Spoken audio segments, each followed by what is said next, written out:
ನಮಸ್ತೆ ತುಮಕೂರು. ನಾವಿವತ್ತು ಬಂದಿರೋದು ಸಿದ್ಧಗಂಗಾ ಮಠದ ಜಾತ್ರೆಗೆ.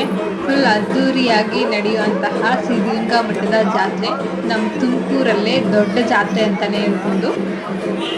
ಈ ಬಾರಿ ಫೆಬ್ರವರಿ 6ರಿಂದ ಸ್ಟಾರ್ಟ್ ಆಗಿ 20ರವರೆಗೂ ಇರುತ್ತೆ ಸಿದ್ಧಗಂಗಾ ಮಠದ ಜಾತ್ರೆ. ಮೊದಲ ದಿನಗಳಲ್ಲಿ ದನದ ಜಾತ್ರೆಗಳು ನಡೆಯುತ್ತೆ. ನಂತರ ಪ್ರತಿನಿತ್ಯ ಸಾಂಸ್ಕೃತಿಕ ಕಾರ್ಯಕ್ರಮಗಳು, ಹಾಡು, ಸಂಗೀತ ಎಲ್ಲವೂ ಇರುತ್ತೆ. ಒಂದೊಂದು ದಿನ ಒಂದೊಂದು ಥರದ ವಿಶೇಷತೆ ಇರುತ್ತೆ. ಸಿದ್ಧಗಂಗಾ ಮಠದಲ್ಲಿ ವಸ್ತು ಪ್ರದರ್ಶನ ಮತ್ತು ಕೃಷಿ ಕೈಗಾರಿಕಾ ವಸ್ತು ಪ್ರದರ್ಶನ ಕೂಡ ಇರುತ್ತೆ. ಆಮೇಲೆ ತಿಂಡಿ ತಿನಿಸುಗಳು, ಜನಕ್ಕೆ ಬೇಕಾದಂಥ ವಸ್ತುಗಳು, ಮನೆಗೆ ಬೇಕಾದಂಥ ವಸ್ತುಗಳು ಎಲ್ಲ ಕೂಡ ಸಿಗುತ್ತೆ. ಸಿದ್ಧಗಂಗಾ ಮಠದ ಜಾತ್ರೆ ಅಂದ್ರೇ ಒಂದು ಸಂಭ್ರಮ. ಅದರಲ್ಲೂ ಭಕ್ತರು ಮತ್ತು ಜನರು ಕಾಯುವುದು ಒಂದೇ ಒಂದು ವಿಶೇಷಕ್ಕೆ, ಅದುವೇ ದನಗಳ ಜಾತ್ರೆ. ಪ್ರತಿ ವರ್ಷದಂತೆ ಈ ವರ್ಷವೂ ಕೂಡ ದನಗಳ ಜಾತ್ರೆ ತುಂಬ ಚೆನ್ನಾಗಿ ಆಯಿತು. 60,000ದಿಂದ 16 ಲಕ್ಷದವರೆಗೂ ದನಗಳನ್ನು ಇಲ್ಲಿ ವ್ಯಾಪಾರ ಮಾಡ್ತಾರೆ. ಪ್ರತಿದಿನದ ಸಂಜೆ ನಾಟಕಗಳನ್ನು ಏರ್ಪಡಿಸಿದ್ದಾರೆ ಮತ್ತು ಸಾಂಸ್ಕೃತಿಕ ಕಾರ್ಯಕ್ರಮಗಳು, ವಿವಿಧ ರೀತಿಯಾದ ಸಾಂಸ್ಕೃತಿಕ ಕಾರ್ಯಕ್ರಮಗಳನ್ನು ಆಯೋಜಿಸಿರುತ್ತಾರೆ. ಒಟ್ಟಾರೆ ಕೃಷಿ ಮತ್ತು ವಸ್ತು ಪ್ರದರ್ಶನ ಜೊತೆಗೆ ಕಣ್ಮನ ಸೆಳೆಯುವ ದನದ ಜಾತ್ರೆ ಮತ್ತು ಸಾಂಸ್ಕೃತಿಕ ವೈಭವದೊಂದಿಗೆ ಸಿದ್ಧಗಂಗಾ ಮಠದ ಜಾತ್ರೆ ನಡೆಯುತ್ತೆ. ಈ ಜಾತ್ರೆಯ ಹಿನ್ನೆಲೆ ಹೇಳಬೇಕು ಅಂದರೆ, ಶ್ರೀ ಉದ್ಭವ ಯೋಗಿಗಳು 1905ರಲ್ಲಿ ಶ್ರೀ ಸಿದ್ಧಲಿಂಗೇಶ್ವರ ಸ್ವಾಮಿಯ ಜಾತ್ರಾ ಮಹೋತ್ಸವವನ್ನು ಆರಂಭಿಸ್ತಾರೆ. ರೈತರಿಗೆ ಉತ್ತೇಜನ ನೀಡುವ ದೃಷ್ಟಿಯಲ್ಲಿ ಜಾನುವಾರುಗಳ ಮೇಳ ನಡೆಯುತ್ತಿರುತ್ತದೆ. ರೈತರಿಗೆ ಕೃಷಿ ಯಂತ್ರೋಪಕರಣಗಳ ಬಗ್ಗೆ ಮಾಹಿತಿ ನೀಡಲು ಕೈಗಾರಿಕಾ ಮತ್ತು ಉತ್ಪನ್ನಗಳ ಪ್ರದರ್ಶನ ಮಾಡ್ತಾ ಇರ್ತಾರೆ. ಮಾರಾಟಕ್ಕೆ ಅನುಕೂಲ ಆಗಬೇಕು ಅಂತ ಕೃಷಿ ಮತ್ತು ಕೈಗಾರಿಕಾ ವಸ್ತು ಪ್ರದರ್ಶನ ಕೂಡ ನಡೆಸ್ತಾರೆ. ಜಾನುವಾರುಗಳ ಜಾತ್ರೆನ ಅಪರೂಪದ ಹಳ್ಳಿಕಾರ್ ತಳಿ ಸೇರಿದಂತೆ ನಾನಾ ತಳಿಗಳ ರಾಸುಗಳನ್ನು ರೈತರು ತರ್ತಾರೆ.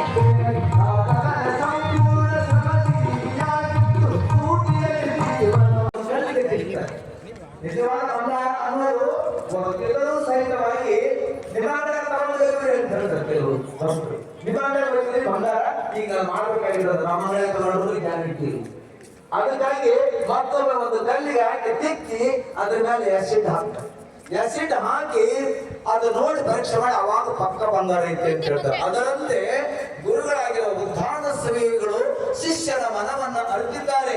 ಅದು ಚಂದ ಬಂಗಾರ ಅನ್ನೋದವರಿಗೆ ಗೊತ್ತಿದೆ. ಆದಾಗ್ಯೂ ಕೂಡ ಮತ್ತೆ ಪರೀಕ್ಷೆಯನ್ನು ಇನ್ನು ಕೈಗಾರಿಕೆ ಮತ್ತು ಕೃಷಿ ವಸ್ತು ಪ್ರದರ್ಶನ ಜಾತ್ರೆಯ ಪ್ರಮುಖ ಆಕರ್ಷಣೆ ಆಗಿರುತ್ತೆ. ಲಿಂಗೈಕ್ಯ ಡಾಕ್ಟರ್ ಶಿವಕುಮಾರ ಸ್ವಾಮೀಜಿಯವರು 1964ರಲ್ಲಿ ಈ ವಿಶೇಷ ವಸ್ತು ಪ್ರದರ್ಶನವನ್ನು ಆರಂಭಿಸಿದರು. ಗ್ರಾಮೀಣ ಜನತೆಗೆ ಕೈಗಾರಿಕೆ ಕ್ಷೇತ್ರಗಳಲ್ಲಿ ಮಾಹಿತಿ ಮತ್ತು ಜ್ಞಾನದ ಪ್ರಸಾರ ಮಾಡುವುದು, ವಿವಿಧ ಇಲಾಖೆಗಳ ಪ್ರಗತಿಪರ ಕಾರ್ಯಕ್ರಮಗಳ ಪ್ರದರ್ಶನ, ಸರ್ಕಾರದ ಸೌಲಭ್ಯಗಳ ಮಾಹಿತಿ ಕೊಡಲಿಕ್ಕಾಗಿ ವಿಶೇಷ ಮತ್ತು ವಿನೂತನವಾಗಿ ಆರಂಭಿಸಿದ್ದು. ಇನ್ನೊಂದು ವಿಶೇಷ ಏನಂದರೆ, ಜಾತ್ರೆಗಳಲ್ಲಿ ಇಡುವಂಥ ಅಂಗಡಿ ಮಳಿಗೆಗಳಿಗೆ ಕನ್ನಡದಲ್ಲಿಯೇ ಹೆಸರನ್ನು ಇಡಬೇಕು ಅನ್ನೋದು ಇಲ್ಲಿನ ರೂಲ್ಸು. ನೀವೇನಾದರೂ ಸಿದ್ಧಗಂಗಾ ಮಠದ ಜಾತ್ರೆಗೆ ಒಂದು ಸಾರಿನೂ ಬಂದಿಲ್ಲ ಅಂದರೆ ದಯವಿಟ್ಟು ಒಂದು ಸತಿ ವಿಸಿಟ್ ಮಾಡಿ. ಜಾತ್ರೆ ಸಂದರ್ಭದಲ್ಲಿ ಫೆಬ್ರವರಿ ಅಥವಾ ಮಾರ್ಚ್ ತಿಂಗಳಲ್ಲಿ ಜಾತ್ರೆ ಬರುವಂತಹದ್ದು, ಶಿವರಾತ್ರಿ ಟೈಮಲ್ಲಿ ಬರುವಂಥದ್ದು. ತಪ್ಪದೇ ನಿಮ್ಮ ಮಕ್ಕಳ ಜೊತೆ ವಿಸಿಟ್ ಮಾಡಿ. ಅಲ್ಲಿರುವಂತಹ ಮಕ್ಕಳು ಮಾಡುವಂತಹ ಪ್ರಾರ್ಥನೆಗಳು, ಊಟದ ವ್ಯವಸ್ಥೆ, ಮಕ್ಕಳಿಗೆ ಮಾಡಿರುವಂಥ ವ್ಯವಸ್ಥೆ, ಇದನ್ನೆಲ್ಲ ನೋಡಿ ನಿಮಗೆ ತುಂಬ ಖುಷಿ ಆಗುತ್ತೆ. ಮಕ್ಕಳಿಗೂ ಕೂಡ ತೋರಿಸ್ಬಹುದು. ಸಿದ್ಧಗಂಗಾ ಮಠಕ್ಕೆ ಹೋಗೋದು ಹೇಗೆ ಅಂತ ನಿಮಗೇನಾದರೂ ಕನ್ಫ್ಯೂಷನ್ ಇದ್ದರೆ, ತುಂಬ ಬಸ್ಗಳ ವ್ಯವಸ್ಥೆ ಇದೆ. ತುಮಕೂರಿನಿಂದ ಸಾಕಷ್ಟು ಬಸ್ಗಳು, ಆಟೋಗಳು ಬರುತ್ತೆ. ಬೆಂಗಳೂರಿನಿಂದ ತುಮಕೂರಿಗೆ KSRTC ಬಸ್ನಲ್ಲಿ ಪ್ರಯಾಣಿಸಿ ಕ್ಯಾಬ್ಸಂದ್ರದಲ್ಲಿ ಇಳ್ಕೋಬೋದು. ಇಲ್ಲಾಂದರೆ ತುಮಕೂರಿನಲ್ಲಿ ಇಳ್ಕೊಂಡು ನೀವು ಕ್ಯಾಬ್ಸಂದ್ರ ಅಥವಾ ಸಿದ್ಧಗಂಗಾ ಮಠದ ಬಸ್ಸನ್ನು ಹತ್ಕೊಂಡ್ರೆ ನೀವು ಸಿದ್ಧಗಂಗಾ ಮಠನ ತಲುಪ್ಬೋದು. ಮಠದಲ್ಲಿ ಮಕ್ಕಳು ಇರುವಂಥ ಶಿಸ್ತು ನೋಡುವುದಕ್ಕೆ ಮಠಕ್ಕೆ ಭೇಟಿ ನೀಡಲೇಬೇಕು. ಖಂಡಿತವಾಗಿ ನೀವು ಒಂದು ವಿಶಿಷ್ಟ ಅನುಭವ ನಿಮಗೆ ಕಾಣಿಸುತ್ತೆ. ಮೈಯೆಲ್ಲ ಜುಮ್ಮನ್ನು ಫಸ್ಟ್ನೇ ಸತಿ ಯಾರು ವಿಸಿಟ್ ಮಾಡ್ತೀರೋ ಅವ್ರಿಗೆಲ್ಲ ಮೈ ಜುಮ್ ಅನಿಸೋದು ಖಂಡಿತ ನಿಜ.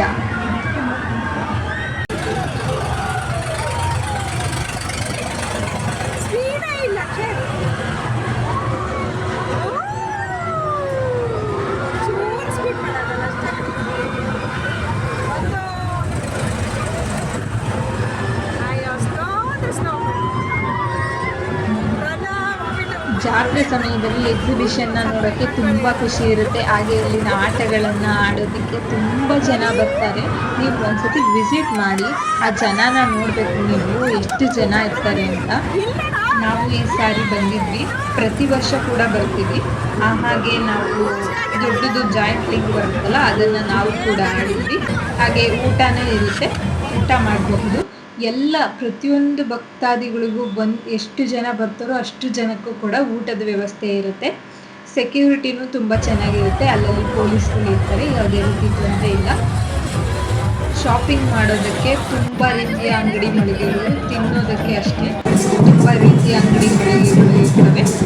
ದೇವರ ದರ್ಶನ ಕೂಡ ನೀವು ಮಾಡಬಹುದು. ದೇವರ ದರ್ಶನ ಮಾಡಬೇಕು ಅಂದ್ರೆ ಸ್ವಲ್ಪ ಬೇಗ ಬಂದರೆ ಒಳ್ಳೆಯದು. ಯಾಕೆ ಅಂದರೆ ಸಂಜೆ ಆಗೋದ್ರಿಂದ ಜನ ಜಾಸ್ತಿ ಆಗ್ತವೆ. ಹಾಗಾಗಿ ಬೇಗ ಬಂದು ದರ್ಶನ ಮಾಡಿಕೊಂಡು 6 ಗಂಟೆ ಮೇಲೆ ಎಕ್ಸಿಬಿಷನ್ ಸ್ಟಾರ್ಟ್ ಆಗೋದ್ರಿಂದ ನೀವು 6 ಗಂಟೆ ಮೇಲೆ ಎಕ್ಸಿಬಿಷನ್ಗೆ ಎಂಟ್ರಿ ಆಗ್ಬೋದು. ಅಲ್ಲಿವರೆಗೂ ನೋಡೋಕ್ಕೆ ತುಂಬ ಪ್ಲೇಸಸ್ ಇರುತ್ತೆ. ಅಲ್ಲಿ ದೇವಸ್ಥಾನ ಆಗಿರ್ಬೋದು, ಪಾರ್ಕ್ ಆಗಿರ್ಬೋದು, ಈ ಥರದ್ದೆಲ್ಲ ನೋಡ್ಬೋದು, ಟೈಮ್ ಪಾಸ್ ಮಾಡ್ಬೋದು. ತದನಂತರ 6 ಗಂಟೆ ಮೇಲೆ ನೀವು ಎಕ್ಸಿಬಿಷನ್ ಒಳಗೆ ಬರ್ಬೋದು. ಇದೆಲ್ಲ ತುಂಬ ಚೆನ್ನಾಗಿತ್ತು, ತುಂಬ ಮಜವಾಗಿತ್ತು. ನಾವಂತೂ ತುಂಬ ಮಜಾ ಮಾಡಿದ್ವಿ. ನೀವು ಕೂಡ ಬನ್ನಿ.